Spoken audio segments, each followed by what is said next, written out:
Oh, 欢迎 welcome.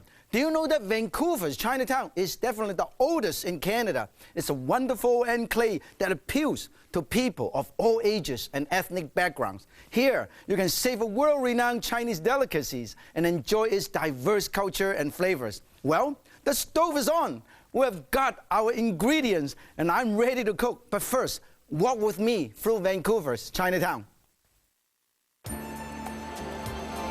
Vancouver is home to one of the largest concentrations of Asian immigrants in North America. And in the center of Vancouver Chinatown is the Dr. Sun Yat-sen Garden, honoring the founder of the Chinese Republic.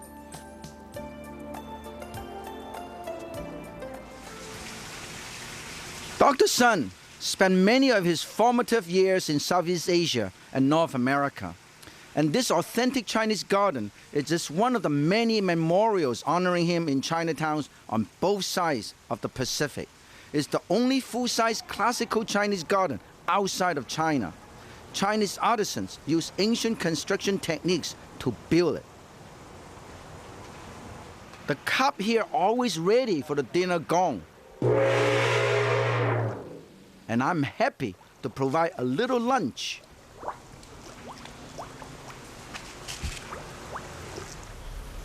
I love the harmony and the tranquility here. It is a place of beauty and contemplation. Early Chinese immigrants, almost entirely men, first came to Western Canada 150 years ago. Many work in the gold mines. Still more helped build the great Canadian Pacific Railways. Some returned to China. Many settled in small frontier towns. Gradually, in spite of discrimination, Chinese families established the first Canadian Chinatown in Vancouver.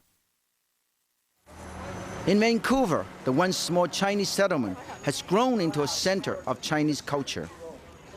There are food stores everywhere. Sidewalks are jammed with exotic fruit stands.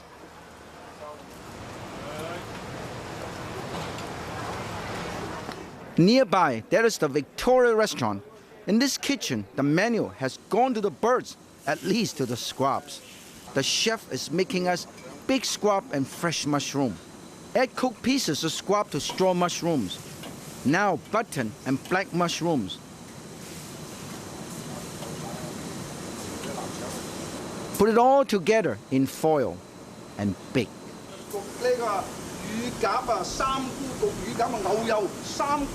Wow, steamy. It's a very steamy affair. Look at that. Whoa! Now the chef makes steamed crab and egg custard with Shaoxing wine sauce. Steam it up.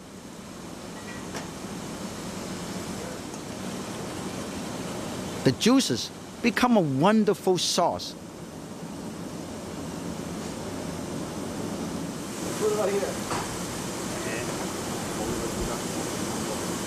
The shell goes back on top. Now it looks perfect. Now to another kitchen. The cool weather of Vancouver is perfect for a bowl of hot soup.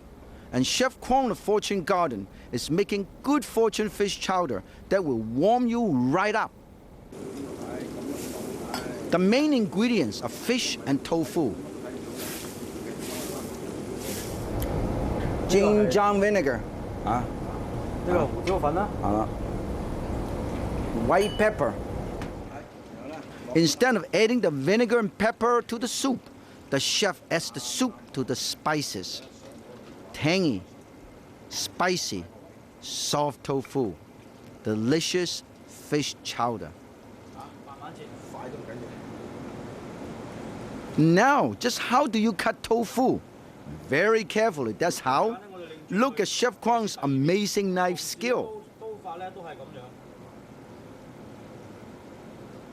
Open sesame, close sesame, open sesame, like our accordion.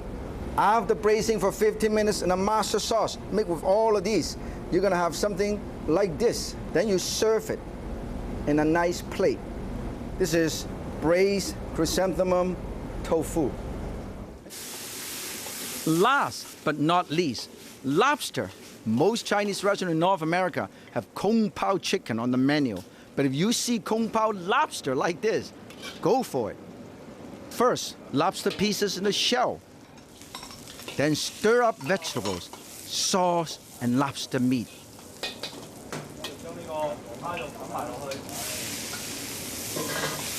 And just when it's ready to be served, add some peanuts for texture.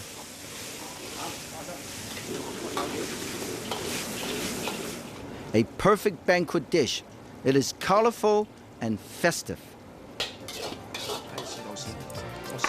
Mr. Lam, the proprietor, and Chef Kwong are so kind. It is my good fortune to have visited the Fortune Garden in Vancouver and taste their fabulous seafood delicacy.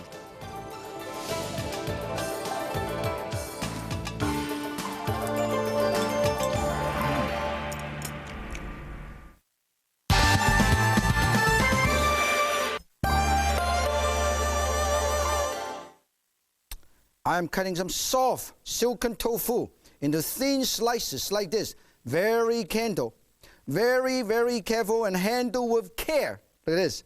Whoa, very careful. Continue to cut, and then you go 1, 2, 3, 4, 5, 6, 7, 8, 9, 10.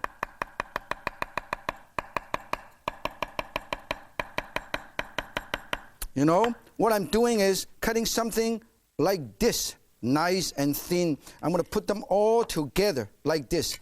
Very thin slices, strips like this. I'm going to put it on the side right here. And then on top of that, I already have some wonderful rich seafood stock being boiled right here. Hopefully, it will be rich enough for all of us to enjoy.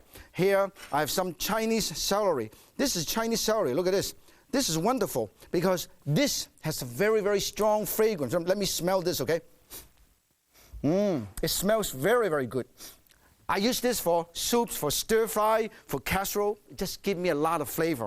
And I'm going to show you, all I need is a tiny bit. I'm going to cut this up to save time. This is how you do it. You save this for stock. You don't want to throw this away. So I actually put it in my stock. Then I can take it out later, okay?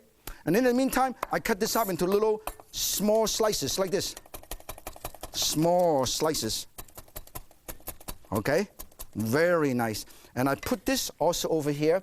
And I have shiitake mushroom, donggu. The Chinese call this donggu. You soak them in water for about an hour or so. Even half an hour is good. Remove the stem. The stem is no good. But you should not throw this away. Because even though it is flavorful, you cannot chew it, but you can put it in a stock pot. So I'm going to put it in the stock pot, okay? In the meantime, I slice this also in half. Look at this. I open this up and I go 1, 2, you know, very thin slices like that. And I put this right over here. Look at that. It's all done.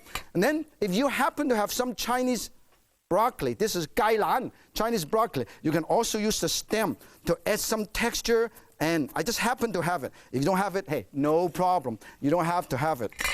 Now, let us show you how to do this. Here, I have some fish. I'm going to cut this up into little strips like this. Just like the chef in Vancouver. Oh, look at this. Cut this up, and then I'm going to put this over here. I marinate this with a tiny bit of salt, tiny bit of white pepper, tiny bit of cornstarch. Okay, this is it. And then we're going to make the soup. Beautiful. First, we'll put the mushroom because it's the flavor. I want the flavor. And then I put the Chinese celery and the gailan, tiny bit of shredded ginger. I want the flavor, okay? And then I let it bring to a boil. In the meantime, I add some soy sauce just to add the rich color to it. And then wine, Shaoxing wine. Then a few drops of sesame seed oil. Very simple. Now, for special flavoring, I would like to also add a tiny bit of black vinegar, Jinjiang vinegar, to add a little touch of tanginess to it, just like a hot and sour soup. Everybody loves hot and sour soup. This is the Chinese style hot and sour soup. When it's almost ready, we put the tofu right in here, okay? And then, of course, never forget the fish. We just have marinade. Oh, look at this, the fish. But you don't want to put the fish in too early. You don't want to overcook the fish. And then, look at this. I'm going to thickened up with approximately 1/3 of a cup of cornstarch solution, okay? Whoa, look at this. It doesn't take too long to cook. Make sure you have to bring this to a boil. Now, for added flavor, a lot of Chinese, you know what they like to do? Cilantro. Not only the leaf, but the stem. This is the stem. I also cut this up. Whoa. Use this and put them all over here. When it's almost ready, let's check it out and see whether it is ready. Oh, almost. Make sure this is nice and wonderful. Now, for those of you do not like this, you can take it out. But I like to keep it there because it's very good. So let me show you how to serve these, okay? Here, you put this over here. The great thing about this is just enough. You know why I call it chowder? Because it's lightly thickened. But I don't want to make it too thick either. Otherwise, it would be New England fish chowder, okay? This is just enough. Just enough. Look at this. Oh, perfect. And then we're going to shut this off. Very good. Bring this to a boil and shut it off. And this is the trick. When it's heavy, hold on to this and put it like this. Very, very carefully. Look at this. Look at all the ingredient that we have here. It is so beautiful. And I put this very carefully right here. You know what it is? Good Fortune fish chowder.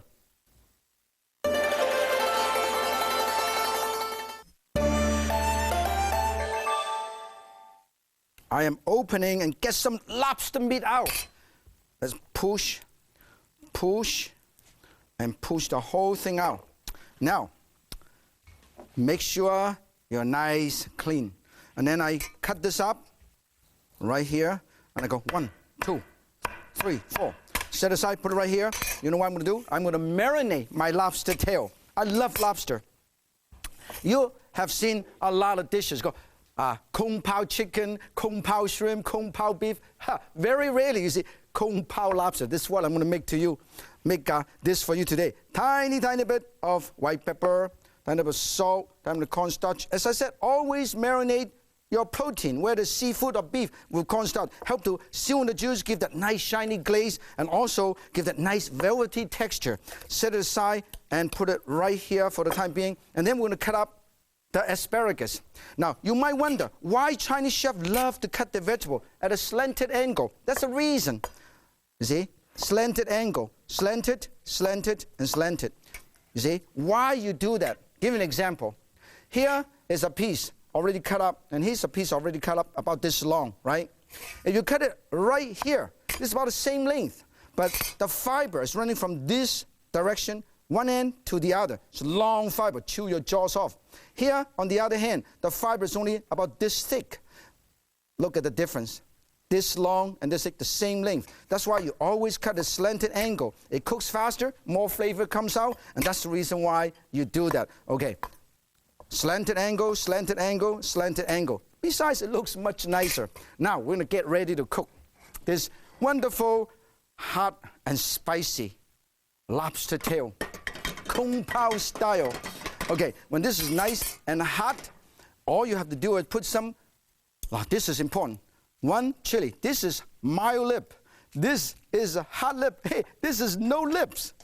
Oh, what the heck? Let's forget about the lips. That's the reason why sometimes I have no courage eating the thing that I cook. It's too hot. Oh, you can smell the fragrance. Okay, and then you put the lobster there.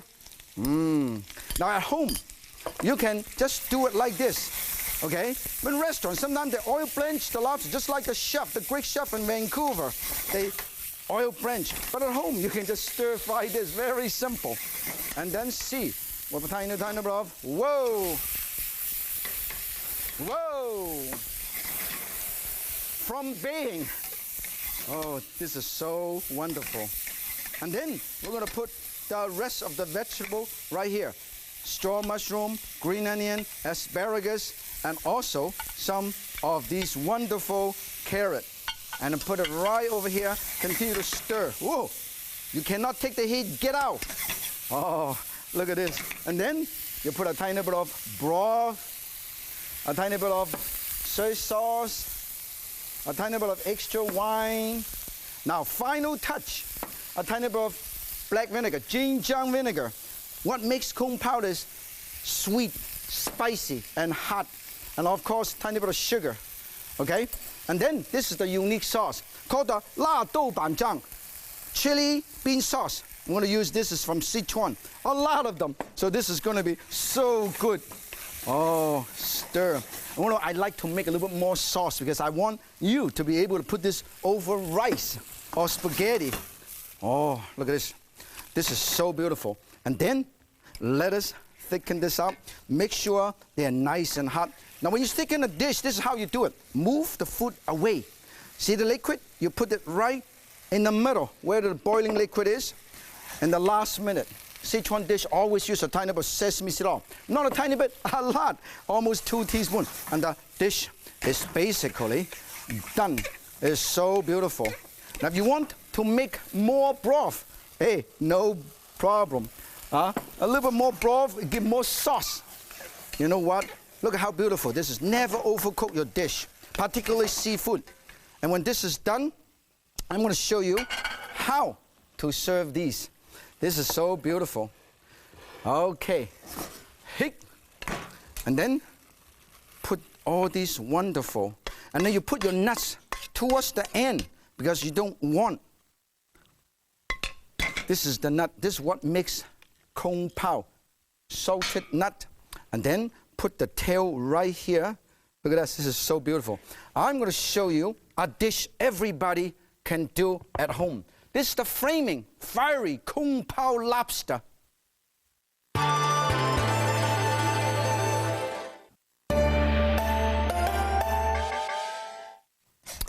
I've been sauteing some mushrooms, several mushrooms, and also a tiny bit of Chinese sausage. Oh, this is beautiful. I'm going to put this over here. This is wonderful. Saute mushrooms. Very nice. And then I'm going to show you how to do something everybody loves. Parchment big squab with a lot of mushrooms.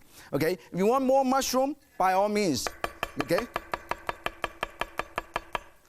More mushrooms, no problem at all, because this mushroom doesn't take too long to cook. So I mix the raw and the cooked mushroom together.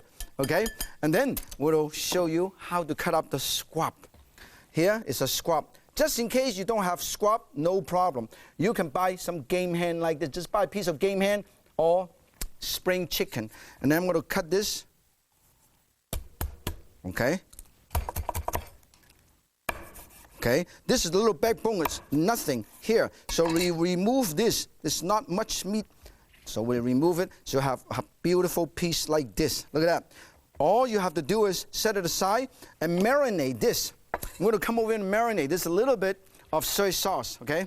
Marinate with a tiny bit of soy sauce, a tiny bit of wine, and a tiny bit of salt and pepper, okay? Oh, this is all we have to do. Make sure you marinate inside and outside, okay? When this is all nice and ready, you put it back here, and this is how I'm going to do it, okay? You got the mushroom already sauteed, and I am going to keep this for myself, okay? And then I'm going to show you how easy it is to do the whole thing. Here, I have a parchment paper right here, and I put the mushroom inside right here,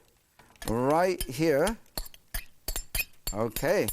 Put the mushroom right here, and put this right over here, like this. Look at this. And then if you have extra mushroom, oh, this is the time. This is the time. You line up some extra Chinese sausage right here and line up this mushroom right here. This is so beautiful. Line them all up. And this is the button mushroom. Make it nice and fancy. Okay? Look at this. This is so easy to do. Everybody can do it. Okay? Now, when this is all nice and ready, you set this aside and then you close this up. If you want to make it nice and interesting, you put some enoki mushroom. Put it right over here. Look at this. This is the way to go. Look at that. It's nice, so cute. And then you close this up. Close this up. And then you start folding this. One, you just make sure you move these just like the French chef have been doing it for many, many years. Okay? Just basically you enclose this because you got all the flavoring in there already. You got the wine and soy sauce, and then you take it over there to the oven, which is preheated at 350 to 375 degrees. Look at that, huh? And you take it over there and you preheat it. Now, of course, if you want, you can also put a tiny bit of green onion, because the green onion will get light, nice flavor. You take it over there, and we're going to put it in and let it bake for approximately, oh, look at this. I'm going to check this out. I smell it. It's very, very good. This is the one I've been baking for about 30 minutes. I'm going to check it out to see how good it is. Now, this is how you do it. Cut this open. Oh, look at this. Open this up with a Chinese sauce Caesar. Oh, look at that. I'm going to check it out. Make sure everything. Look at the steam. Look at the steam. Whoa. Then we transfer this whole thing from here to here. Look at this. This is so beautiful. Oh, it's hot. You know what? Look, parchment big squab with mushrooms. I'm a big fan of squab, and you will be too if you try this dish. Well, everyone here looks really hungry, so I've got to start serving this up. Until next time, remember, if Yan can cook, so can you. 再见。